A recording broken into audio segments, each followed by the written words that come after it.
The FIFA Club World Cup is coming. Watch this video. Hello, welcome to Tommy Edson. I hope you're all well. So, the regular season is over, or pretty much, and we're looking forward to the FIFA Club World Cup this coming June, from the 15th of June to the 13th of July. Now, if you're like me, you're kind of a little bit confused a while ago. So, hold on a minute. What's the difference between this Club World Cup and the annual Club World Cup that the winner of the Champions League and maybe a couple of invitees were allowed to go to and contest over the January period? It was sometimes, late December into early January. So what's the difference between that and that? So I believe the background to this was that it was a failing tournament. In fact, many people thought it just wasn't a good tournament at all. It only had 7 teams. It was a bit of a nonsense, really. Not all teams were fully represented. Not all teams were just that good in many ways.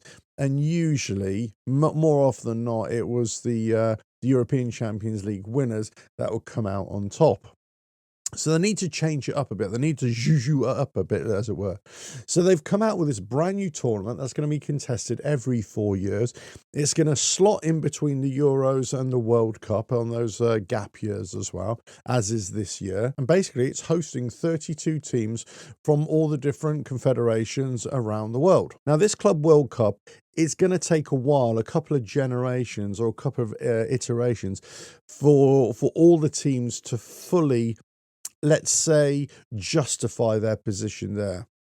For the first Club World Cup, they've basically gone for the last 4 years and they've seen who has actually won their local confederation Champions League, as it were, and whether it's European, whether it's the Asian, whether it's the North American, South American, you get the picture. Who's won that over the last 4 years?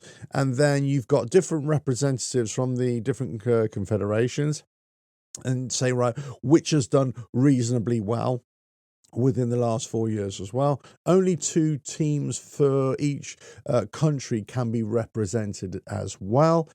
So in the case of, let's say, the English Premier League, I believe Man City and Chelsea have qualified because of their winners in the last 4 years.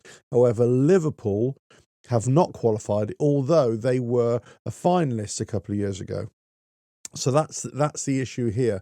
Because there are 2 English teams in there already, Liverpool miss out. But, you're still getting the nonsense of very small teams getting in there. So there's some big hitters in there. We got Inter Milan, we got Bayern Munich, Real Madrid are there as well. But then you get teams like FC Salzburg, who've managed to get in on a UEFA pathway, which I don't fully understand on that one. Juventus have got there. Massive team, but they're on a UEFA pathway as well. Now, other big teams from Europe are there. Borussia Dortmund, Benfica, Paris Saint-Germain.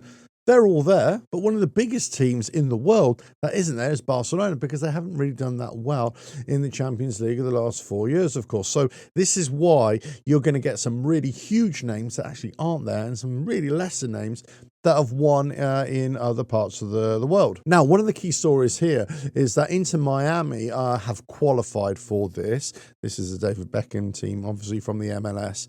You kind of think, well, why have they qualified? Well, they've qualified as a pathway of a host country, because this is happening in the United States, of course. Now, of course, there are teams from South America, there are teams from Central America, Mexico, for example.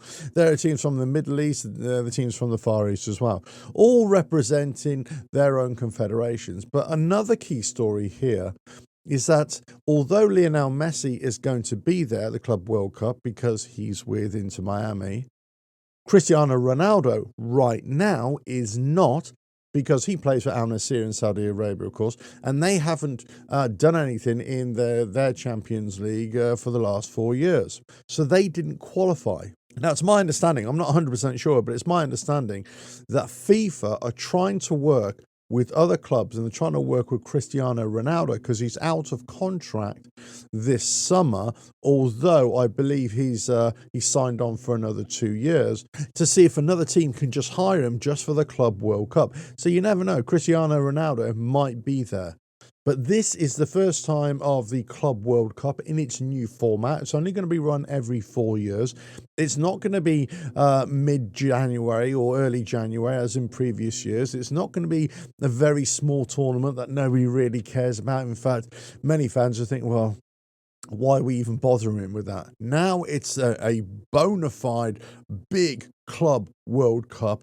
Everybody's represented. All the confederations are represented as well. And it could be a great thing. It's going to be live on DAZN. It's going to be live on different platforms around the world.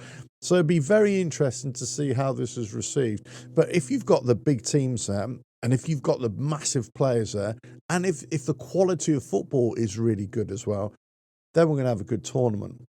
Otherwise, it's just going to fall flat in its face and nobody's going to be interested. Let us know your thoughts in the comments below. If you like what I do here, keep on watching the videos, and don't forget you can go to the website revelatehalf.com/books for all the sporting books that I sell. And with that, I'll catch you again in another video coming very soon. Bye now.